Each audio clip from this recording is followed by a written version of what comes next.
Hi gorgeous sexy darling. Because my friends at BetterHelp are sponsoring this video, I'm able to bring you more content. And you know why I've got my phone out? I'll tell you why. Because your questions here are here. Your Q&As are here, girl. And we're about to get into them because it means a whole month of Q&As of answering your innermost deep questions. And I'm excited about it. I am very excited about it. Let's put this pillow under your ear so that we can be more face to face. Guys, it's Mercury retrograde, whatever that is. And listen, my shower screen exploded. Literally exploded. And when I asked what that's all about, they said it's it's just thermal expansion. It happens. Thermal expansion, it happens. This is some kind of the ghost movie with Demi Moore, with the glasses shattering and he's almost died. Yeah, it's like too epic, too dramatic for me.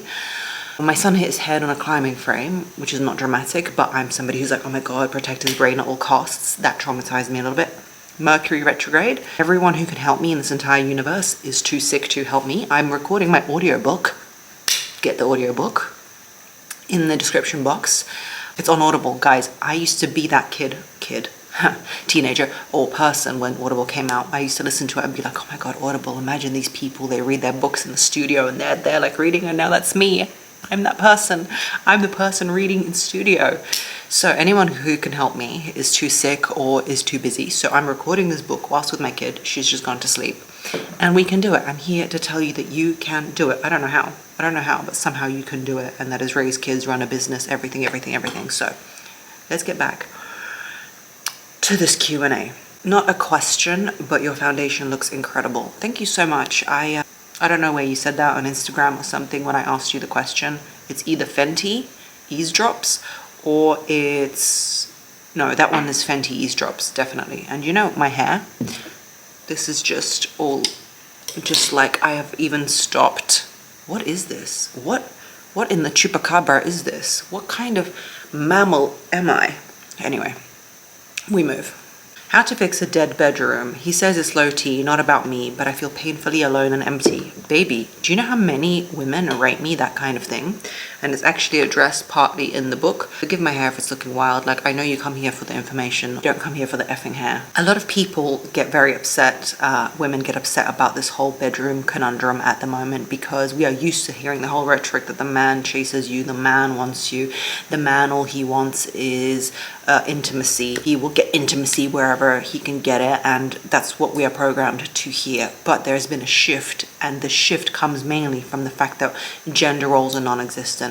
So if a man is, obviously there is things like health, low T or whatever those things are, but let me tell you, from the women I have talked to, coached, and my own personal life, I know one thing. If a man doesn't feel that he is masculine in that relationship, it doesn't surface to him sexuality. Even, that old adage where people are like, why did he cheat on me? He cheated with the woman who is less good looking than me. Apparently when Arnold Schwarzenegger cheated, he cheated with the maid who was nowhere near as attractive as his incredibly beautiful wife. But it is how he feels seen in the eyes of the woman. It's not how he appears, how you appear, how sexy you are, anything. A lot of times, even as a woman, and you know it yourself from knowing that about yourself, sexuality's got a lot to do with how you feel you are perceived, or how you feel in the eyes of that person. And if there is an imbalance, and if there is a lot of mothering energy, if you're asking him a lot how he is, if you're trying to control his life, if you've never heard of the concept of externalizing, you need to hear about it. A lot of women externalize, and that really kills sexuality in relationships, and that's a part of mothering. So I skipped from one thing to another, but I'll explain it to you now. Externalizing is trying to control someone outside of yourself in order to make yourself feel good, because you might feel anxious if he doesn't call you, or you feel anxious if he puts the plate in the wrong place because you run your household in a certain way. So because you're an externalizer, as in you can't control your emotions as a woman because they're your emotions and you control them, You externalize your emotions, so you try and control everyone else around you. That really kills sexual energy. That's externalizing, that's mothering, that's placating to him. That is not having your own backbone. That is not looking after yourself, and not looking after yourself as in looking glamorous all the time, but putting yourself first. Putting yourself first denotes so much self-confidence and so much pizzazz and just presence of soul, of spirit, because sexuality is beyond body. It's a presence of soul, and sexuality, my friend, is also about wanting to step into someone's aura and exchange energy. So if your energy is needy and desperate and placating, people don't want to step into that energy. You've got a lot of work to do. It's either him, where his health is suffering in whatever way, tired, whatever. See, it could be because he found someone else and doesn't want to be with you. I'm not going to say that because, you have already suspected that yourself, I suppose. And the third one is, how are you appearing? Is his masculinity amplified around you? Is he feeling incredible around you? All those things are a question, and I'm in no way here to say it's your role or your job to make him feel any type of way around you. But also, if you want that relationship, it is, and it's worth working on. Can you be in your feminine energy if you're introverted? Extroversion and introversion has nothing to do with feminine energy. In fact, if you look at energies on a symbol, which is the whole yin and yang, if everything has masculine and feminine energy, sun is masculine, moon is feminine, intelligence is masculine, wisdom is feminine. If something has two sides, it has both masculine and feminine energy, okay? So anything, strength, resilience, or whatever it is, right? So can an introvert be feminine? If you look at it, extrovert and introvert, extrovert would fall into masculine energy, and introvert would fall into feminine energy, if anything. So your question is maybe reversible. Could feminine energy be extroverted? And yes, it can. Extroverted feminine energy is playful. Introverted feminine energy is mysterious. I feel like I need constant reassurance from my partner after an argument. Help. What did we just talk about, my lovely little lady? We talked about externalizing. You need constant reassurance from him, because the base model of your feelings and your emotions is based on external factors, not internal factors. Until you can have an equilibrium of feeling, all religions based on it, Buddhism, everything, without external input, you will never find peace and be happy, and you will vampire from people around you. You need to address your own emotions before you get those around you to address them, because that is not a form of living. You cannot live with other people controlling how you feel. Perfect place to put our sponsor. Thank you for BetterHelp for being the sponsor of this video. BetterHelp is an online platform where you can find a therapist that suits you. You can find them usually by 48 hours or thereabout, and you can see if they suit you. You can text them if you don't like talking to someone on the phone. I often don't like it. You don't have to travel anywhere to talk to them, which, as I said, in this Mercury retrograde and the busiest era of my life, with small children and everything, I can't find time to leave the house. If you need a second opinion on questions like, externalizing and things like that, you can talk to that therapist. And if they don't suit you, you can find another one. You don't have that discomfort of, not coming to them again and them hassling to you as to why you're not attending, which can happen sometimes in real therapy settings, which I find really uncomfortable.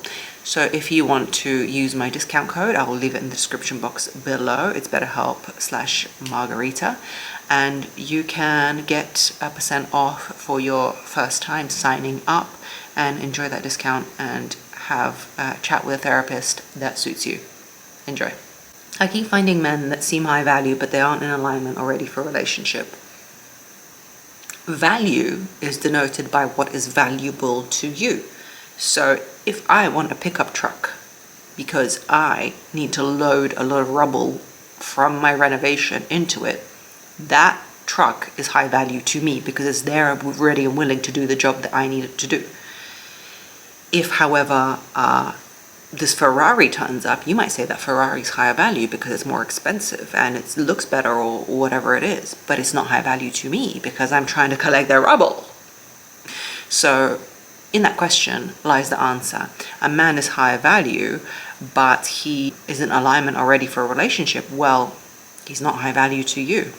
When a guy starts texting full on then goes cold and you feel a shift, why do they do that?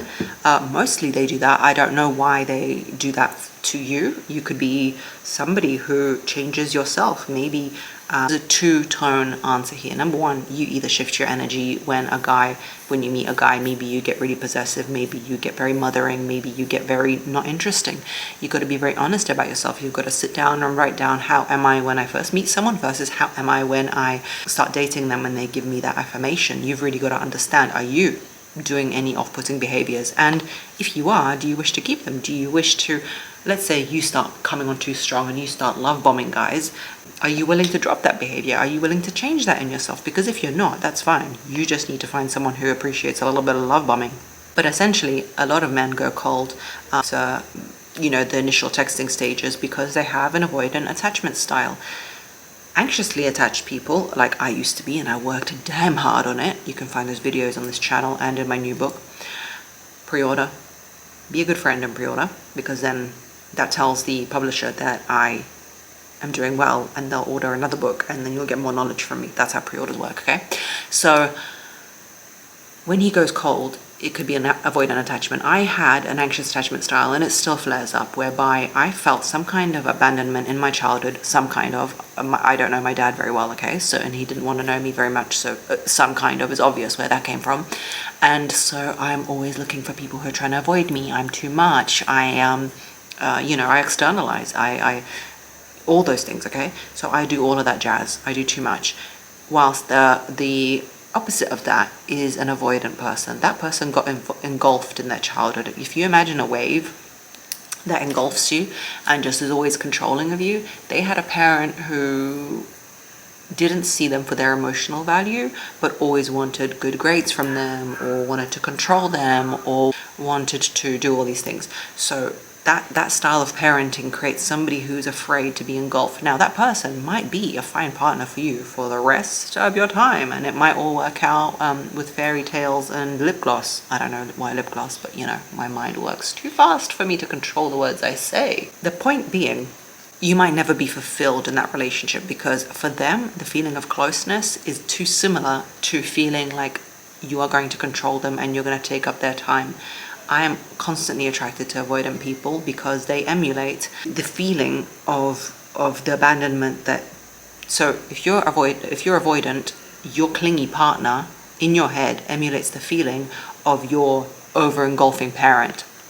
That anxious partner is not actually trying to engulf you. They're just trying to feel secure and close. But you found someone who emulates your engulfing parent, because that is what feels like love to you from your childhood. Whilst the anxious person on this side, that's probably you and me watching this video most of the time, feels like they want to make right the avoidant parent that never saw them for who they are. This thing keeps binging and it's just not the vibe. But anyway, we're talking, so we just gotta move. You want to make right that avoidant parent. I want to make right the fact that my dad for some reason didn't really want a relationship with me. So I'm attracted to avoidant partners, because I'm like, aha, you're avoidant. What I'm gonna do is, number one, this feels safe and secure and kind of juicy, because it reminds me of my childhood and what love meant for me then. And I'm gonna make you change your mind. I'm gonna make you change your mind. This is not something you think at the forefront of your mind. This is not something that you acknowledge, but that is how it works. So, do you want that for a relationship? The reason he's going cold, maybe he's avoidant. Maybe he doesn't want you too much in his life. How do you make him not do that anymore?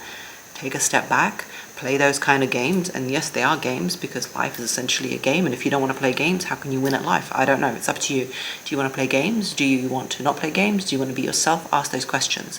If you want him enough to change your behavior, do it. If not, don't do it. But know that he's probably avoidant, and that's how he's going to live his life.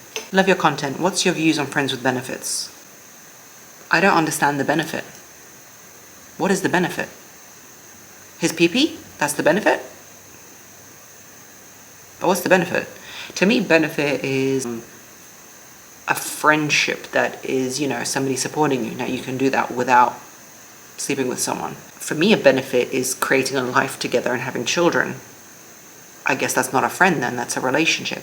For me, a benefit is someone who is going to be with you there as you age.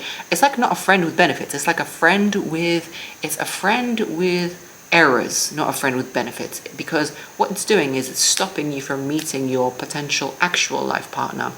who you could build a relationship with. And it's not a mutual composite union. Why? Because he could have children till he's 77, like Charlie Chaplin.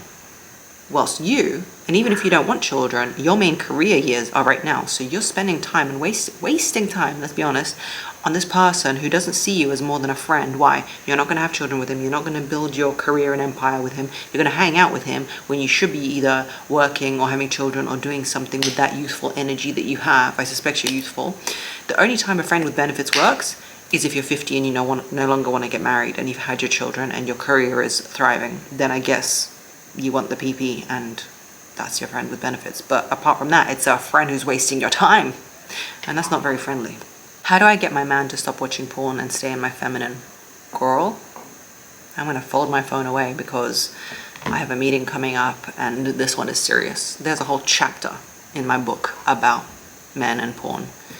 The issue with porn is, number one issue is a lot of people who do it come out of it and they feel terribly about themselves, the girls who do it, okay? So it's on an ethical, moral standard, it's already iffy, okay? The way you do it when you first meet someone is you make your position known on porn. You say, yeah, I don't really like that. I don't think, I'm looking for someone who is really ambitious, and ambition is killed in a man with porn. It's shown in studies again and again and again. A man's ambition, drive, and want to succeed placates a lot on making, money and seeing women naked, essentially. So when you're watching pornography and you're seeing more naked women than any king in the history of the world has ever seen, you are giving your brain the full sense of security that you have already achieved so much in your life, okay? So that's a false sense of security. Number two, for me personally, I don't really want to date somebody who's got time to be watching pornography. I want to date someone who's out there living life and is more tangible with things. I wouldn't even want to change him. I just would want someone who's a little bit on a different trajectory. Your question was, how do I tell him while staying in my feminine? You make your position on things known before you get in a relationship, okay? So if you don't like animals being hurt, you say, I'm pro animals. And if he is somebody who likes to do that, you wouldn't get with him in the first place. If you don't like somebody who watches pornography and wastes their time, kills their ambition, impairs the relationship with you and him, say that straight away. He will know that that's not for you. And for you to have noticed the fact that he watches it, and I know most of you are going to say all men do. All men do in terms of they are curious and they might watch it once a month, once a week. If this girl is asking, she's noticed him watching it every day. Now that's a habit. That's a habit that's going to impair his life. How does she know that he watches it every day? So he must be out there doing it 3 to 4 times a day and not living his life as he should. How do you say it to him without mothering him? Say that's just not a lifestyle that is for you. He can live it, but it's not for you. And that's that. I'll see you in the next one.